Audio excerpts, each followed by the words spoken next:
Okay, good afternoon, everybody. Thank you for joining us at the Mobile Theatre. My name's Matt. I'm going to be hosting the sessions for you this afternoon.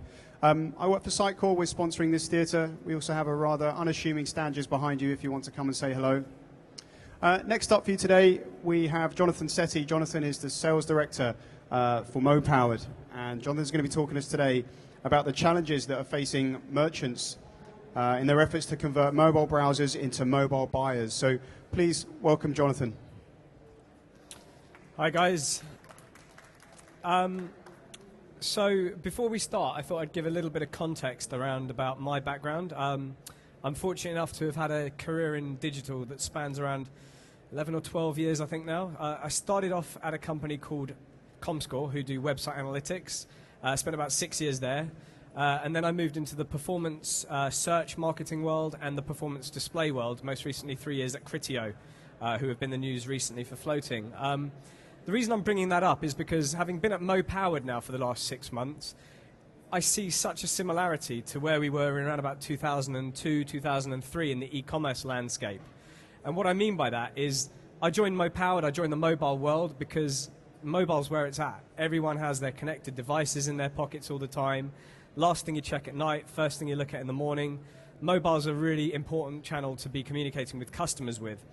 So what I've seen recently is the movement from e-commerce, where companies were investing a lot of cash in marketing, in measuring ROI with web analytics software solutions, and now that same circle is coming full circle around with the mobile landscape. Companies are investing more in mobile marketing, and equally they're investing a lot more in analyzing how mobile performance is and their marketing expense on mobile traffic, acquiring that traffic and measuring how it's performing. So that's a bit of background to me. A bit more about what we're going to cover today. Really, I want to cover off the mobile channel landscape in a little bit more depth, so how it's evolved over the last few years, best practice, driving shoppers to actually convert on your mobile device, and how the best practice to ensure that your customers are having a streamlined journey, the ease of navigating on a mobile phone. It's really important, and it's not necessarily the same that would be the sense for using a desktop computer. Finally, of course, making it easier for customers to pay, really important part in driving revenues. So, shameless plug, as sales director, I'd be letting the team down and letting the sales guys down if I didn't tell you guys a little bit more about MoPowered as a business. We're actually over there at stand A20, and we're sponsoring the mobile charging points in the center of the hall. But a bit about us as a business. We're a market leader in designing and delivering mobile commerce solutions for retailers. That's our core business. We've got over 100 clients live with our platform, and the majority of our customers are actually on a SaaS platform. So brands that you see here that we work with, Next, Superdry, Waterstones, the BBC, but we've got another 100 or so clients that are making use of our platform as a service or software as a service solution, which essentially means that a would-be merchant can be mobile optimized, reaching their mobile customer base, a growing share, for very little upfront capital investment, but more of an operational expense, such as the SaaS model on a monthly subscription. So I can tell you more about that, or you can by all means go and visit the stand at A20 and find out a bit more about our business. So going back to the landscape of mobile, and that's the shameless plug over, but I guess the question is, when did it all go mobile? We've been hearing this phrase for a long time now. I think originally 2007 was the year of mobile, right? iPhone came out, then it was, well, 2008 was the year of mobile, then it was 2009, and you get the drift. It kept becoming, this is the year of mobile. But what I really think has happened now in 2013 is the year of mobile commerce, the year of the mobile shopper. And that's the big difference. Previously, organizations needed to have a mobile presence, and that's where they started shaping up toward in 2011, 2012. But these days, in 2013, it's about ensuring that your mobile visitor can easily transact on their mobile device. And we're seeing that growth massively. We're seeing much more customers comfortable to actually purchase on their mobile phone. It's become a key channel. Retailers have to ensure that they are covering all these areas in terms of reaching their mobile audience. And I can furnish you with hundreds and hundreds of statistics like this that are telling you that the audience is there to be taken from your mobile customers, and the revenue streams are there to be taken.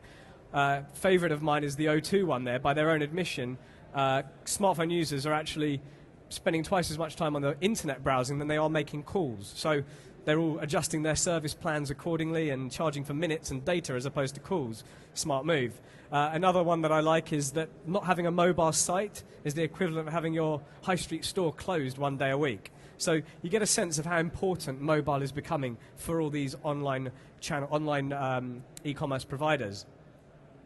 So it's a key channel, and equally, because it's a key channel and because internet in general is a key channel, and bricks and mortar are one revenue stream, but of course clicks is another huge driver for revenues for most e-commerce sites. So customers are spending a lot of money on branding and on a customer acquisition, whether that be through earned media, paid media, or owned media, paid search, display, affiliates.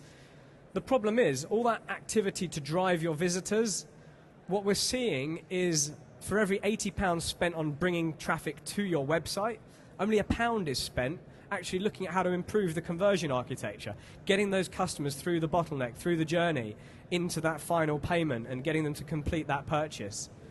Now, a massive part of that is the bottleneck on a mobile phone. Naturally, a mobile phone has a more difficult browsing experience if it's not optimized. So you're going to see that checkout abandonment rate absolutely accentuated if your mobile commerce solution, if your mobile commerce site isn't there and up and running serving your customers. If they're having to pinch and zoom on a non-thumb friendly device, it's not easy. And that's why Google came out earlier this year to talk about how mobile shopping attrition rates are at 97%. And that's a staggering number.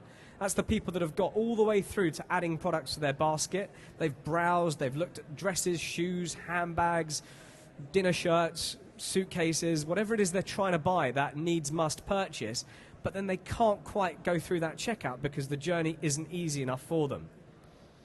I can actually pinpoint the point in 2013 this year when I think that mobile commerce really came of age, and it's something I was going to mention earlier and it's just come back to me, and that's in July of this year, Google released enhanced campaigns. Any of you familiar with Google enhanced campaigns? Some nods, yeah? So for those of you that don't know, what enhanced campaigns meant was that it essentially brought together your paid search investment. So spending on keywords, adding your AdWords account and managing bid management strategies, the only flexibility that you had was upweighing or downweighing your bid strategy for mobile traffic versus desktop traffic. But what it did is it was Google's way of making sure that the revenue that they were getting was not going to be diminished by mobile traffic for those sites that didn't have a mobile, those websites that didn't have a mobile presence who didn't want to invest in mobile advertising. So it's kind of given everyone in the market a kick up the backside to really invest in mobile as a channel and to make sure that their mobile optimization search strategy is good, and equally that then put the emphasis on having to have a mobile optimized site as well. And that's where you start to avoid these 97% attrition rates. So linking back to that, I suppose a point here is that why has 2013 become that key point in time where mobile shopping is becoming much more commonplace? And I think that there's always going to be a natural lag. You've got the mobile adoption, which you can see on the curve on the left there, the grey curve, but then in the pink dotted line we see the mobile shopping. This is where, as time has lapsed, people are much more comfortable to transact on their mobile phone, partly because more and more websites are serving optimized content, but equally because people are just generally much more aware and comfortable using their smartphones to make a purchase, and they're much more comfortable with searching and shopping online. If you think about it, more and more Wi-Fi is available as well. You've got more and more 4G networks coming around, which is again leading to more and more mobile adoption and more comfort in using a mobile phone to make a transaction. Next point that I really like is showrooming. We've all done this, right? We've all gone into a high street store. We're seeing a product that we need to buy. We get out our mobile phones because we're constantly connected, and we check the prices online. If we can find it for 10%, 20% cheaper elsewhere, you might well complete that transaction on your mobile phone as opposed to in the store there and then. And this is a case in point here. I think 1 in 10 shoppers has bought from a retail website while standing in another retailer's store. So that really emphasizes that point. It's so readily available, you're able to complete that transaction there and then. However, if your site isn't optimized, it links back to that point. If the site isn't optimized, it's difficult to view, to browse, to check out. It's not going to be as easy for those customers. And what you'll end up seeing is that those customers will try a competitor website. So what we try and do is we try and ensure that the sites are as logically laid out, as easy to navigate, and as streamlined as possible. So this is an example here of one of our clients, the Next website, that's really easy to browse and navigate and to check out. So a lot of our retailers are coming to us with the question asking, well, how do I make sure that my site, well, what do I need to do to ensure that my site is going to be optimized for mobile? What are the key points that I need to check on? So Google have launched these checkpoints to help build the business case. We actually do something similar. We send our clients, and the guys at the stand will give you a demonstration later on if you need to see it, but we send a link to all of our would-be clients that accesses their own data to see the business case themselves, what their mobile traffic rates are, whether it's 25%, 30%, 50%. House of Fraser recently came out and said 51% of their traffic is coming from mobile devices. So it's really reached tipping point. A lot of traffic coming to your site from mobile. You have to ensure that you're serving them the right kind of content. Again, the BBC, a recent client win of ours, they looked at their shop website and they realized that they scored 0 out of 6. Not a good score, but what that highlighted was the need to have a mobile optimized solution. So if you go to the BBC shop site now, you'll see the live Mo-powered site that we've built for them. And that's part of our platform. It's a really quick, easy way to get them mobilized. It was turned around in about 6-7 weeks. So it's an example of how a site can get mobilized really quickly. Going back into the kind of the meat on the topic today about driving your traffic to the mobile phone, you're going to follow, once you've got that enhanced, that optimized mobile site for your traffic, you're going to want to follow the same principles that you've done so effectively for the last 10 or so years as you've done on desktop, and the same would apply to mobile. Same approach. So work on your paid search, make use of enhanced campaigns, upweigh and downweigh your bid strategy for your keywords on your mobile device traffic. Look at your SEO. There's a lot of commentary in the industry around different types of mobile sites that you can serve your audience with. I think a previous speaker from Gravitas, I think it was, who talked, a guy called Justin, spoke earlier about what's the benefit of using responsive web design or adaptive design. There's merits to both. Personally, I feel that if you're a content-rich site, like a publication, like a news website, responsive web design is a very easy way to keep your content managed across devices and across screen sizes.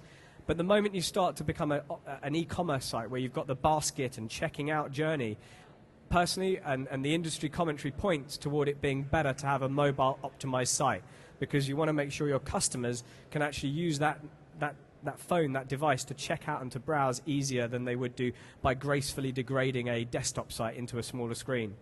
But linking back to SEO, if you're getting the SEO done correctly on your mobile commerce site, which is, you know, a mobile commerce specialist would absolutely do for you, it's certainly part of our expertise, you don't need to worry about things like duplicated content. You know, putting in place canonical URLs and the right data markup structure, you will make sure that your mobile site is optimized and it doesn't have a negative impact on your desktop site. A lot of miscommunication about responsive web design and the impact that that would have on SEO. So I want to make sure that that's really clear. Again, look at affiliate marketing. There's more and more increasing numbers of mobile affiliate networks coming to age. Simply put, they wouldn't have a mobile retail advertiser on their network, on their publishers, if it's not mobile optimized, because these affiliates, they work to a CPA. And if the site isn't designed to ensure an easy checkout, it stands to reason they're not going to want these retailers on their network. So again, more and more reason to make sure that you have a mobile optimized site if you're doing affiliate networks with mobile affiliate networks. Again, display, we're starting to see that catch up now from what we've seen in an e-commerce desktop arena with real-time bidding technologies and smarter display advertising. We're seeing that migrating now towards mobile commerce as well.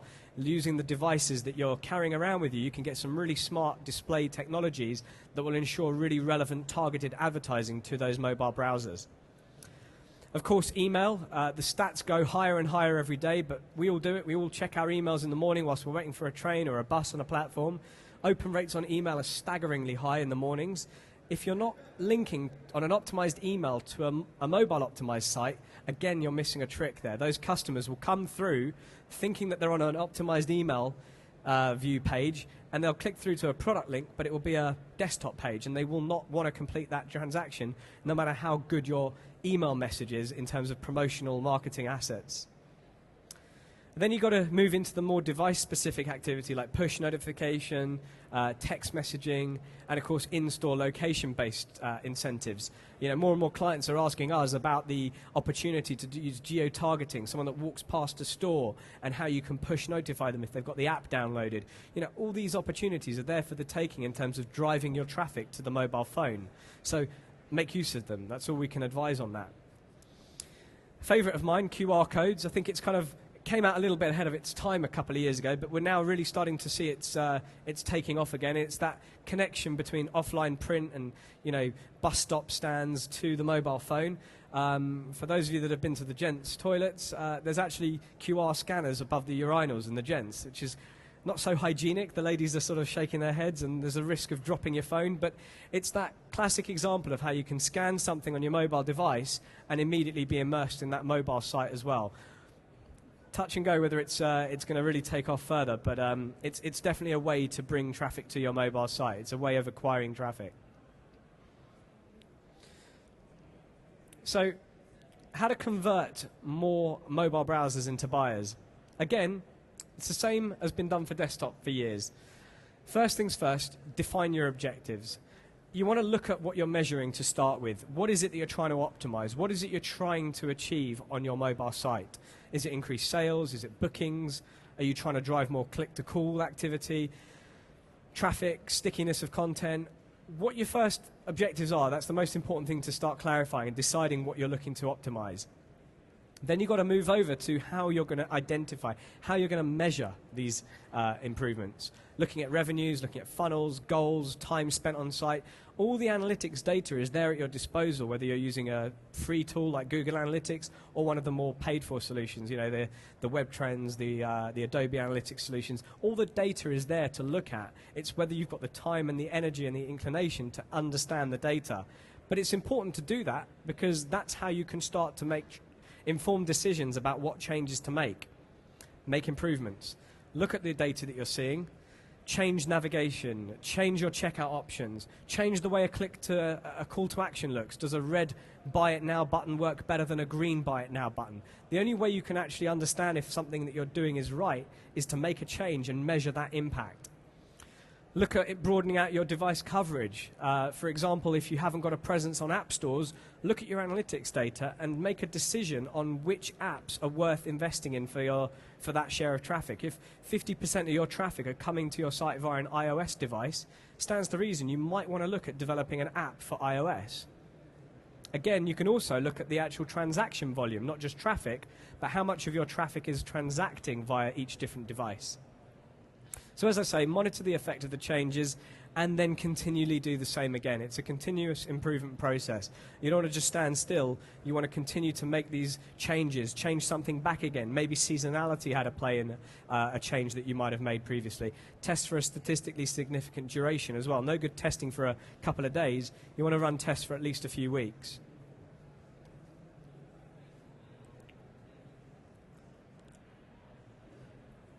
One of the things that we do for our advertisers, for our retailers, for our clients, is actually give them the means to compare how their traffic is browsing and performing on mobile with their desktop site. And that's really important because you don't want to just give yourself a pat on the back if you're thinking that your mobile traffic trends are going up and up and up. They should do, quite frankly. You'd expect traffic and sales volume to go up as more and more, as we talked about earlier, as more and more mobile adoption and more consumers are comfortable to purchase via their mobile devices. But it's always worth taking a sense check and looking back at your desktop as well.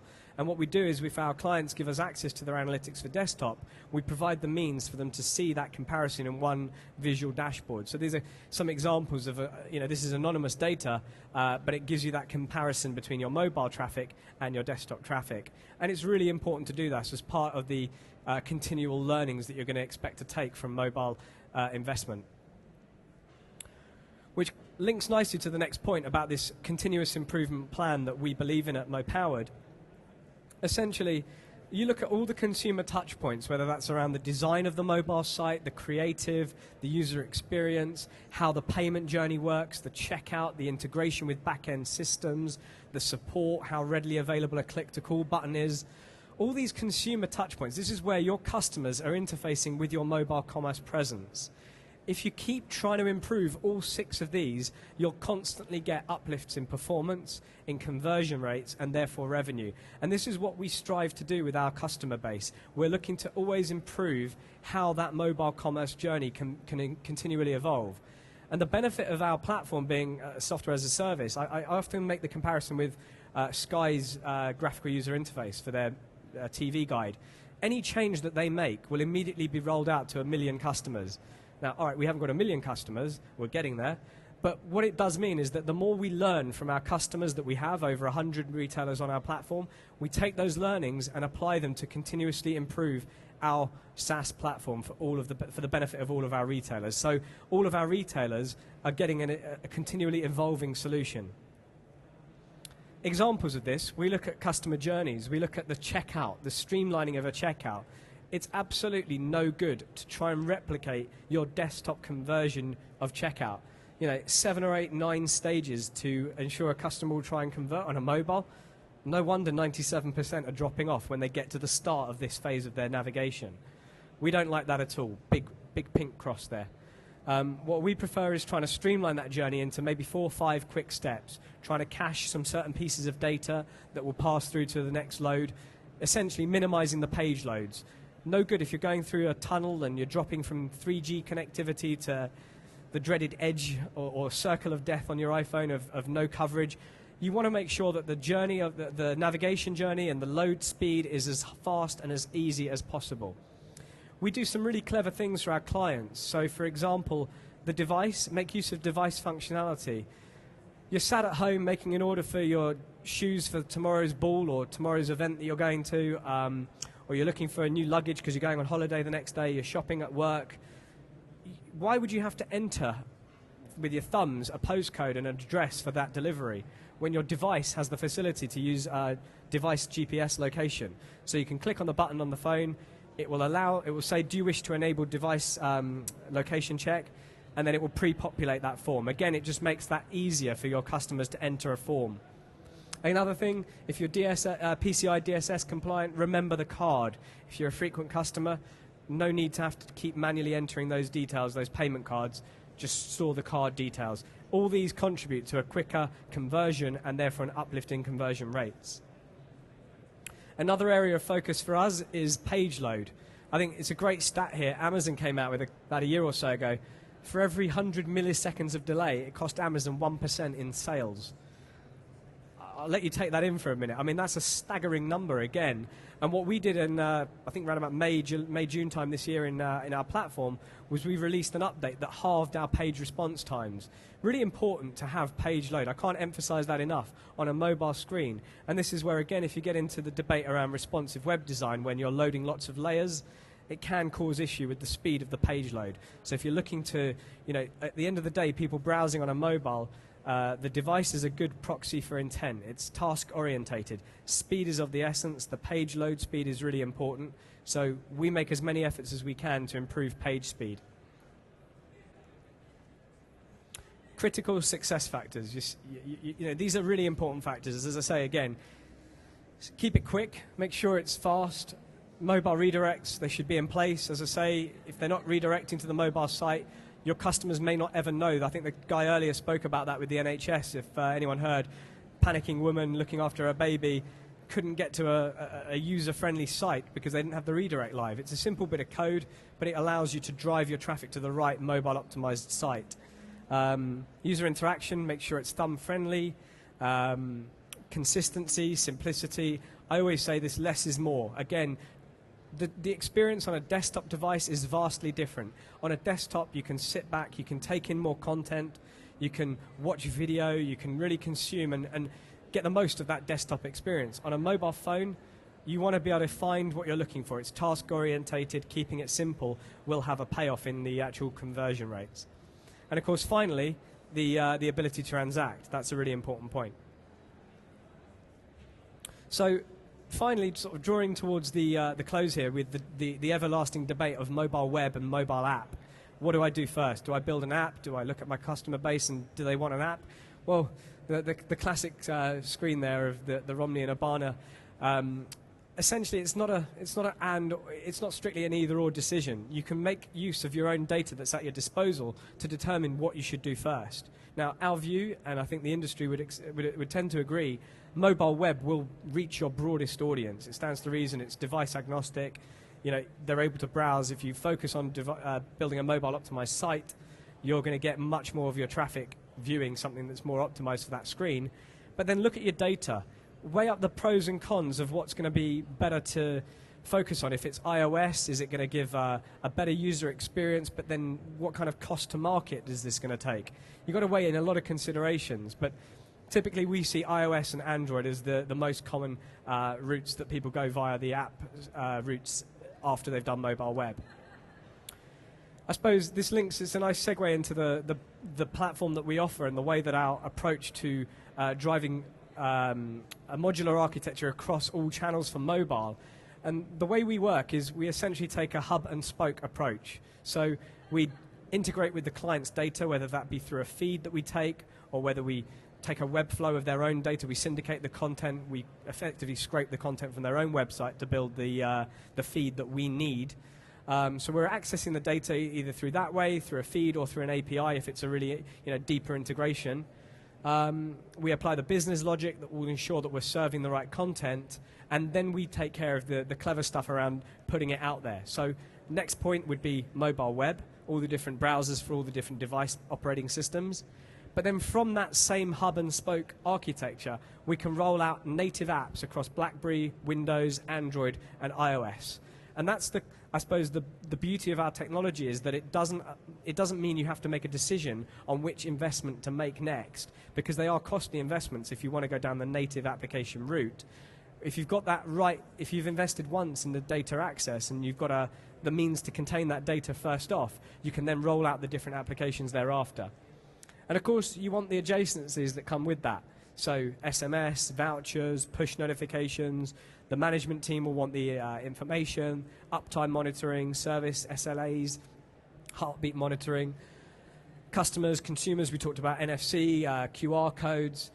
All these means to add on to the actual apps that we build are all readily available, and it's a case of which customers want which functionality across their applications.